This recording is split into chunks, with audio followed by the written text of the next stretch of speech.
Bienvenue à tous, très heureuse de vous retrouver aujourd'hui. Je vous espère en pleine forme et si ce n'est pas le cas, gardez le moral.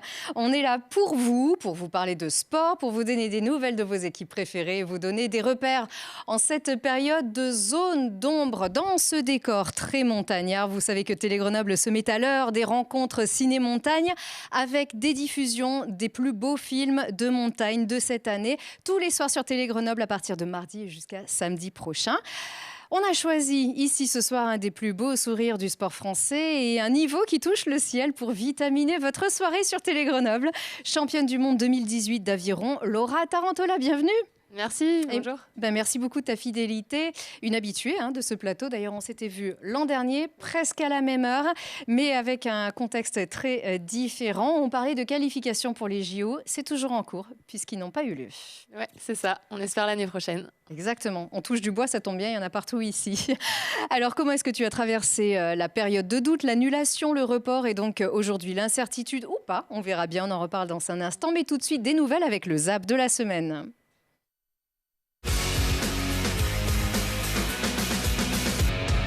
Et d'abord, on s'intéresse à ceux qui nous manquent. Ce sont les brûleurs de loups, les derniers hockeyeurs à avoir remporté la Coupe Magnus. Le titre de champion de France élite, c'était en avril 2019. Le champion 2020 n'existe pas. La saison a été annulée. Depuis, les joueurs ont repris l'entraînement, mais à Vaujany, car Pôle Sud était en travaux. Et à présent que la patinoire est ouverte depuis 2 semaines maintenant, c'est la santé qui est partie. La Ligue Magnus a été suspendue ce week-end et le collectif a été mis au chaud, attaqué par le Covid. C'est le cas de Damien Fleury, l'éminent attaquant qui était avec nous le mois dernier, qui avait déjà été touché par le Covid bien corsé en mars dernier. Il a pu s'entraîner comme l'équipe ce matin. On a pu le joindre et on lui a demandé comment il vit cette situation. Difficilement. Non, c'est vrai que c'est compliqué à gérer, mais bon, voilà, maintenant, ça fait plusieurs mois que c'est comme ça. On pensait qu'on allait réussir à passer à travers ce virus et malheureusement, non, on est en plein dedans. On était pas mal de contaminés dans l'équipe. Donc voilà, on a dû se mettre en quarantaine et puis ce matin, on est tous retournés à l'entraînement. Donc voilà, c'est plutôt positif. Je l'avais déjà attrapé une fois, comme tu as dit, bien corsé. Et puis malheureusement, je l'ai attrapé une deuxième fois. Mais bon, cette fois-ci, c'était plus de la fatigue et des petits symptômes. Donc c'est toujours embêtant. Voilà, après, c'est stressant parce qu'on sait pas trop ce qui se passe dans notre corps. Donc voilà, c'est stressant, mais physiquement, là, ça va. J'ai quand même bien récupéré et je pense qu'on a tous bien récupéré d'ailleurs. Donc c'est plutôt bien. Et voilà, maintenant, on espère pouvoir retrouver Pôle Sud et surtout rejouer des matchs, quoi. Voilà pour cette situation vécue de l'intérieur. Et sur le terrain, qu'est-ce qui se dessine? Vous allez tout nous dire. Jacques Revaux, bonsoir. Oui, bonsoir. Merci beaucoup d'être avec nous. Vous êtes le président du GMH 38, le club des brûleurs de loups. D'abord, comment vous portez-vous? Fort bien, c'est gentil, merci. Non, fort bien. Le moral est présent, on essaie d'être positif dans cette période d'adversité, mais ça reste compliqué, mais ça va. C'est aussi le principal finalement, mais il en est tout autre lorsqu'on s'intéresse au championnat. Alors, les nouvelles de votre équipe qui donc a été assez massivement infectée par le Covid la semaine dernière, ça va mieux visiblement? Oui, tout à fait. Une petite contamination qui s'est promenée entre les joueurs et la promiscuité naturelle d'un vestiaire et du bus a eu pour conséquence d'avoir un phénomène de contagieux à l'ensemble de l'effectif quasiment. Aujourd'hui, ils sont tous présents. Je crois qu'il nous manquait Alex Alerdi, qui était Alex Munoz, 2-3 joueurs qui n'étaient pas présents aujourd'hui, mais sinon l'effectif est au complet et est en pleine forme. Donc on a traversé cette mauvaise passe dans de bonnes conditions et maintenant je crois que les joueurs ont hâte de retrouver la compétition. Oui, avec pour l'instant des entraînements. Est-ce que ce sont des entraînements classiques ou des entraînements optionnels avec une idée de garder la forme dans un contexte très imprécis encore? Alors effectivement, là nous sommes dans une dynamique optionnelle. Les gars n'ont pas d'objectif réel parce qu'on n'est pas capable de préciser leur prochaine rencontre et d'autant plus leur prochain adversaire. Donc ils sont plus dans un maintien de forme et dans un travail qui est plutôt sur du foncier, plutôt sur du maintien de forme. Donc aujourd'hui, on est dans l'attente. Pas facile ça, hein. Quand on est des athlètes de haut niveau, on planifie, on anticipe. Et là, aujourd'hui, on se maintient juste en forme. Ça doit être très compliqué pour vous déjà, mais aussi pour tous ces joueurs tous les jours sur le terrain.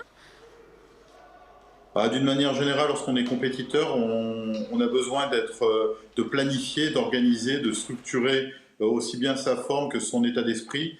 Et là, aujourd'hui, la difficulté, c'est aucune visibilité. Mais je crois que c'est dans le cas actuellement de beaucoup de personnes, c'est d'avoir aucune visibilité sur ce qui va se passer demain. Et aujourd'hui, la fédération a été plutôt claire dans son incertitude, si je peux me permettre, c'est de nous dire que dans les 15 prochains jours, il ne se passera pas grand-chose. Les négociations vont bon train avec le gouvernement pour essayer d'obtenir des compensations à la situation précaire dans laquelle nous sommes. Comme je l'avais précisé lors de précédents entretiens, notre modèle économique est uniquement construit sur la présence dans notre patinoire et sur notre billetterie. Et aujourd'hui, de jouer à huis clos, ça n'est pas acceptable et ça n'est pas envisageable. Donc tant qu'on n'a pas de perspective sur la fréquentation de notre patinoire et sur l'accueil de notre public, on ne peut pas envisager de jouer au hockey, notamment de jouer au hockey en compétition. Donc ça, les joueurs en sont conscients, que leur rémunération est construite sur l'équilibre que peut représenter le remplissage de notre patinoire. Et dans l'état actuel, ils sont patients malgré un contexte assez compliqué. Parce qu'on rappelle que la Ligue Magnus a été suspendue pour ce week-end. Alors auparavant, on vous voit ici en conférence de presse dans le vestiaire, vous aviez annoncé que vous ne joueriez pas à domicile car effectivement on vous impose le huis clos et que économiquement, vous venez de le dire, ça n'est pas jouable. Déjà, une jauge à 1000 personnes, c'est compliqué puisqu'on sait que nombre de vos matchs se jouent souvent à guichet fermé avec une équipe qui est très en réussite. C'est du guichet fermé 2 fois par semaine. C'est exactement ça et on espère que notre public, lorsque ces contraintes sanitaires seront levées et que le virus sera une vieille histoire, qu'on puisse retrouver l'engouement qu'on a su susciter depuis toutes ces années. Ouais, c'est compliqué, mais on avait trouvé un équilibre malgré tout avec notre public qui est fidèle, avec nos partenaires qui avaient décidé de continuer à nous faire confiance, avec les collectivités locales qui décident de nous accompagner. Et puis nous, les efforts qu'aurait fait le staff pour pouvoir envisager de jouer avec une jauge restreinte de 1000-1500 personnes. Ça nous permettait de patienter jusqu'à janvier ou février dans des conditions d'équilibre économique à peu près acceptables, et ce qui nous aurait permis de présenter en tout cas un public qui se serait renouvelé à chacun des matchs un petit peu de hockey à Grenoble. Aujourd'hui, le huis clos, ce n'est pas du tout envisageable. Le seuil minimum, je l'évoquais un instant, c'était 1000-1500 personnes. En deçà, on ne sait pas faire et on ne pourra pas le faire et il ne serait même pas raisonnable de le faire. Donc en l'état, on préfère suspendre ou attendre qu'on puisse regrouper un petit peu plus de monde dans notre patinoire pour ensuite pouvoir présenter notre sport au plus grand nombre. Mais est-ce qu'il existe une démarche collective des clubs de Ligue Magnus? Est-ce que tout le monde vous suit en fait sur ce point de ne pas pouvoir jouer les matchs à huis clos, ou est-ce que d'autres sont favorables finalement à la poursuite du championnat quoi qu'il arrive? Non, aujourd'hui, j'ai même envie de vous dire, c'est d'autant plus général et généralisé au sport, puisque l'ensemble des clubs Magnus, des 12 clubs Magnus, sont sur la même ligne. Aujourd'hui, il n'y aura pas de match à huis clos en Magnus. Ça n'est pas possible, quel que soit le volume ou l'importance de l'équipe, mais ça s'étend et ça a tendance à s'étendre à d'autres sports également. Le basket, le hand, le volley sont sur la même ligne de conduite. C'est de dire aujourd'hui, on ne peut pas jouer à huis clos sans une compensation économique. Aujourd'hui, notre souhait, c'est pas de tendre la main. Notre souhait, c'est de dire attendons, patientons. J'ai envie de vous dire, tant que c'est pas joué, c'est pas perdu. Et donc, dans cette hypothèse-là, on espère un retour à une situation sanitaire à peu près correcte mi-décembre, ce qui nous permettrait de commencer à jouer nos matchs dans des conditions de réception du public qui soient acceptables.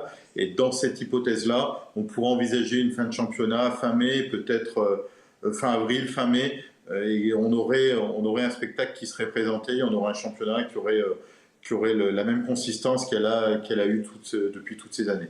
Donc des compensations, vous attendez des subventions, des aides de l'État, des collectivités ? J'ai envie de vous dire, on n'attend rien. Si on nous dit à partir de mi-décembre, vous pouvez jouer dans des bonnes conditions, éventuellement du chômage partiel jusqu'à cette date-là, et à partir de la mi-décembre, on nous laisse jouer, donc j'attends pas d'autres subventions, d'autres aides. Aujourd'hui, je prône plutôt l'autonomie. Je ne souhaite pas que l'État nous aide, juste que l'État nous permette de jouer tout en respectant les règles sanitaires élémentaires. Et dans cette hypothèse-là, je serais heureux. De nous apporter une manne financière en compensation d'une billetterie absente, ce ne serait pas une solution. Nos joueurs prennent du plaisir quand ils sont devant leur public. Le public prend du plaisir lorsqu'il vient nous voir jouer. Et je pense que dans ce contexte-là, en allant gagner un mois et demi, en espérant que le confinement trouve sa fin heureuse dès la mi-décembre, on pourrait se satisfaire de cette situation. Alors, ce qu'on espère, parce que est-ce qu'on peut émettre des craintes ? Il y a quand même des disparités incroyables entre les équipes qui ont joué jusqu'à 9 matchs, c'est le cas de Bordeaux, 8 matchs pour Amiens et pour Nice, et la moitié pour Grenoble et Briançon, par exemple, vous n'avez joué que 4 matchs seulement. Ça n'a aucun sens. Comment est-ce que vous jugez cette situation ? Est-ce que vous craignez que ce ne soit pas rattrapable ? Non, je ne suis pas inquiet. Alors, on n'est pas vers une annulation, clairement. On peut poser la question très franchement. Non, très clairement, il n'y a pas d'annulation. En tout cas, ce n'est pas du tout à l'ordre du jour. Aujourd'hui, nos 4 matchs ne sont pas uniquement liés au système Covid, ils sont également liés à l'indisponibilité de notre patinoire, qui nous a été livrée un petit peu plus tard que prévu. Donc la conjonction des 2 événements patinoire-Covid nous a fait perdre quelques matchs, mais aujourd'hui la planification telle qu'elle est faite de la saison va nous permettre de jouer l'ensemble de nos matchs, même si nous devons être amenés à jouer certaines semaines, 3 matchs dans la semaine. Les gars sont prêts à ça, ils sont entraînés pour ça, donc je ne suis pas inquiet. Ils ont du tout aujourd'hui la logique d'une saison qui ne pourra pas aller à son terme. Nous sommes confiants et très sincèrement aujourd'hui notre patinoire est en parfait état, on a un très bel outil, les gars sont entraînés, sont prêts à aller en découdre, donc je suis pas inquiet. Cette situation ne m'inquiète pas plus que ça et je pense qu'on pourra finir notre championnat si dès la mi-décembre, nous arrivons à reprendre nos matchs. C'est ça, c'est au moins une bonne nouvelle. La patinoire est livrée, elle est en très bel état avec un bel éclairage et plein de couleurs et une belle glace surtout aussi. Est-ce que, alors là je parle au nom des supporters mordus de hockey, il est envisageable de pouvoir voir jouer Alexandre Texier à Grenoble ? Il reste jusqu'à quand ? Alors Alexandre Texier, aujourd'hui le deal et le cadre que nous avons avec lui, c'est effectivement jusqu'à mi-décembre, jusqu'à fin novembre. On a un petit espoir pour quelques jours de plus, mais aujourd'hui son engagement est jusqu'à mi-novembre. Lui a très envie de jouer à Grenoble, il m'en a parlé il y a peu de temps, parce que ça reste quand même sa glace de prédilection. Et nous, on a très envie de le présenter au public et à tous ceux qui l'ont vu grandir à Grenoble. Donc nous avons encore de l'espoir de le voir évoluer fin novembre sur la glace de Pôle Sud. Voilà, ne serait-ce qu'un seul tout petit match. Ce serait génial pour les supporters et pour tous les amateurs de hockey qui, je suis sûre, viendraient de très loin pour venir voir jouer ce joueur exceptionnel formé à Grenoble aujourd'hui aux Blue Jackets de Columbus. Voilà. On vous remercie beaucoup. On est de tout cœur avec vous, Jacques Rebaud. Les brûleurs de loup nous manquent beaucoup. Et on ne va pas vous lâcher. Merci beaucoup d'avoir été à nos côtés. Et le public nous manque également énormément. Et j'espère on pourra partager ensemble des émotions dans cette patinoire. À très bientôt. On sera là. Merci Jacques Rebaud. Et nous, on va vous reparler d'un match à huis clos qui, lui, suffit au bonheur du FCG Rugby. Elle est contente, Laura. On sait que tu aimes beaucoup le rugby aussi.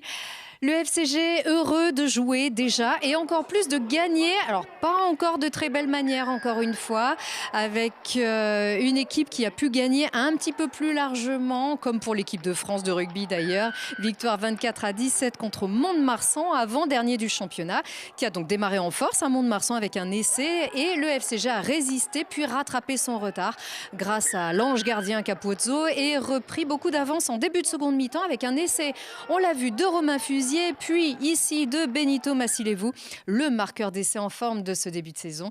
Un petit nouveau fléchissement aussi en deuxième mi-temps qui a laissé l'adversaire réduire l'écart, mais pas assez pour priver Grenoble de sa victoire. Et ça, c'est juste l'essentiel. Les joueurs respirent.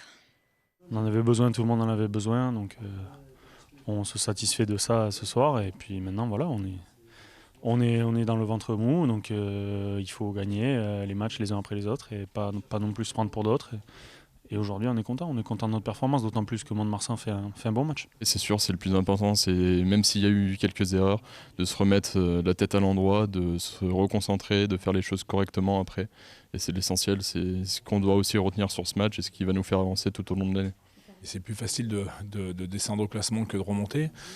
Pour l'instant, on s'attache beaucoup au contenu sur le terrain. On voit qu'il y a de l'amélioration, mais bon, pour l'instant, on n'arrive pas à être consistant, régulier. Donc, une fois il y a des choses qui vont bien, la semaine d'après, c'est les mêmes choses qui vont mal. Donc, il faut qu'on arrive à garder un petit peu de stabilité, un petit peu de régularité dans tout ce qu'on propose. Et puis effectivement, les choses vont venir parce qu'il y a du potentiel dans cette équipe. On voit que les garçons donnent toujours le meilleur.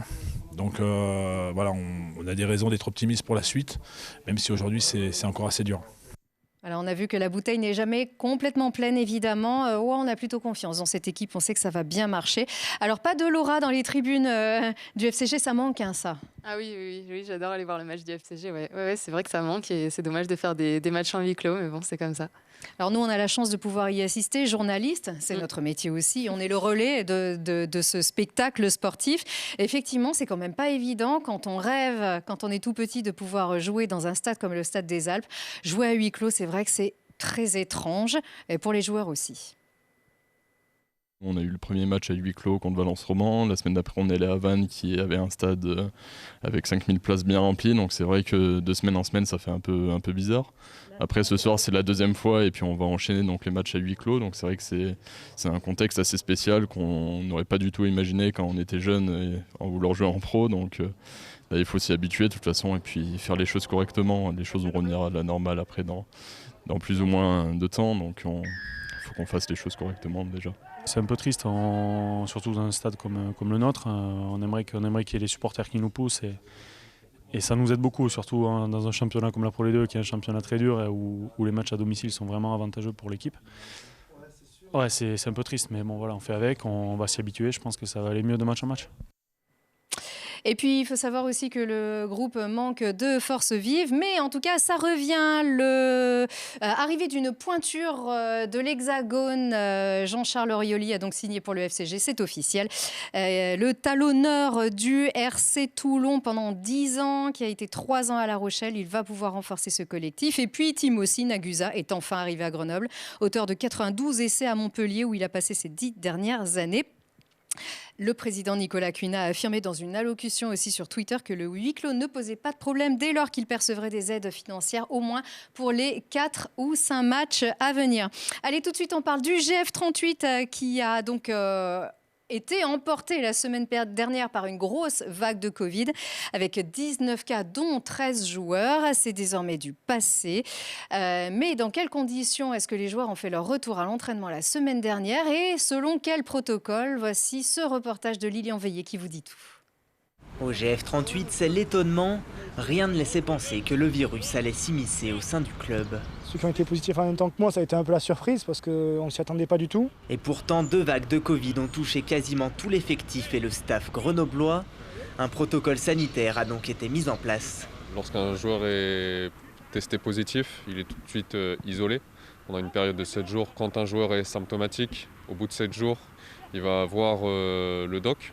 Le doc va émettre un avis sur sa reprise ou non de l'entraînement de façon individualisée. Et après, au-delà d'une période de 14 jours, là, ils pourront reprendre l'entraînement et la compétition collective. Aujourd'hui, tous les joueurs vont bien. Le club a temporairement interdit l'accès aux vestiaires et aux douches pour limiter les contacts. Les joueurs viennent et repartent en tenue de sport. Un dispositif assez perturbant, même si le plus dur reste l'isolement. Moi, ça a été compliqué, parce qu'on est quand même habitué à être dehors tous les jours, à se dépenser, etc. Sur la fin de l'isolement, on a reçu les programmes à suivre, donc déjà on s'y retrouvait un peu plus, mais ouais, le terrain, pour moi les gants, les crampons, plonger, tout ça, ouais, c'est un gros manque. La reprise se fait de manière individuelle à l'écart du groupe. L'absence de nombreux cadres et du coach Philippe Inchberger coupe un peu les Grenoblois dans leur très bon début de saison, mais ils gardent leur sérieux et leur bonne humeur. La priorité, ça va être que les joueurs ne perdent pas trop le rythme, qu'ils ont pu avoir sur ce début de saison. Alors ils vont le perdre un petit peu forcément parce que rien ne remplace le match. Donc voilà, la priorité ça va être de garder nos joueurs concernés un peu dans la tête c'est sûr et surtout athlétiquement. Et pour les entraînements collectifs, on s'adapte. On met en place des choses que l'on peut mettre en place avec un effectif réduit. Du coup ça va être plutôt des choses basées sur du jeu réduit, du petit jeu, du travail plutôt de conservation. Mais c'est vrai, effectif réduit, voilà. Donc c'est un peu compliqué de travailler sur grand terrain, sur des distances qui vont ressembler à celles qui sont en match. Reste à savoir quand les matchs reportés de Nancy et Niort pourront se jouer. Et donc, le groupe a fait son apparition au complet ce matin sur le terrain de la Poterne, sans le coach Philippe Inchberger qui est touché pour des raisons personnelles et familiales. Et on lui adresse un message de sympathie. Et donc, le GF38 reçoit Le Havre ce samedi à 15h devant personne. Voilà, Messi devant la presse, mais match à huis clos et poursuite du championnat normal pour la Ligue 2. Et on passe tout de suite à notre invité.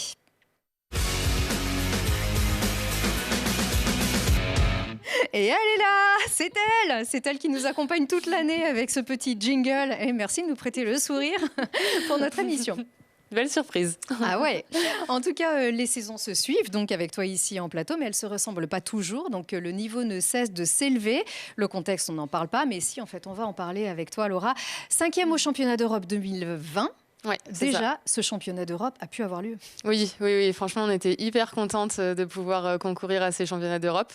Ça nous a fait du bien après cet été un petit peu compliqué et ça nous a permis de voir que on ramène une 5e place. Donc assez frustrant de ne pas être médaillé, mais on est dans le bon wagon, on n'est pas loin et ça nous motive d'autant plus pour attaquer l'hiver là, qui va aussi être compliqué, je pense. C'était le mois dernier, avec déjà une belle qualif pour la finale. Donc, oui. C'est toujours rassurant de se qualifier pour la finale. Dans les clous, un super bon temps, mais qu'une 5e place qui n'est pas la dernière. D'ailleurs, les dernières étaient quand même bien décrochées. Il y a vraiment cette frustration ici. Donc, on est toujours sur le dos de couple poids léger avec Claire Beauvais. Les temps sont bons. C'est très frustrant, cette 5e place. Oui, forcément, on n'était pas parti là-bas pour revenir 5e.